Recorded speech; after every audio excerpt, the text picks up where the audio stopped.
Praise the lord. నేటి వాక్యము కీర్తనల గ్రంథము 15వ అధ్యాయము 1వ వచనము. యెహోవా, నీ గుడారములో అతిథిగా ఉండదగిన వాడెవడు? నీ పరిశుద్ధ పర్వతము మీద నివసింపదగిన వాడెవడు? కీర్తనలు 14వ అధ్యాయానికి ఈ కీర్తనకు ఎంతో తేడా ఉంది. ఇక్కడ ఒక ప్రశ్న తలెత్తుతోంది.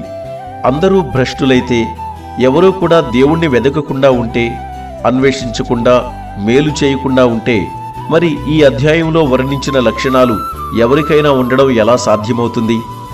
మనల్ని నిందించే అవకాశం ఎవరికీ ఇవ్వకుండా నిరంతరం మంచినే జరిగిస్తూ మనస్ఫూర్తిగా సత్యం పలుకుతూ ఉండడం ఎలా? దీనికి వాక్య ప్రకారంగా ఇవ్వబడిన చక్కని జవాబు ఏమిటంటే, తన కృపలో ప్రేమలో దేవుడు మనుషుల్ని వెతుకుతూ ఉన్నాడు. వారిని క్షమిస్తూ ఉన్నాడు. వారిని రక్షిస్తూ మారుస్తూ వారికి కొత్త స్వభావాన్ని ఇస్తున్నాడు. వారిని పవిత్రపరిచే పనిని ఆరంభిస్తున్నాడు. ఈ విధంగా వారు తన సన్నిధానంలో ఉంటూ శాశ్వత కాలం తనతో ఆనందించేలా వారిని సిద్ధం చేస్తున్నాడు. హృదయంలో దేవుని పని గనుక జరగకపోతే ఏ మనిషి ఈ కీర్తనలో రాసి ఉన్న ప్రకారం జీవించలేడు. ఆయన సన్నిధి కోసం సిద్ధపడలేడు.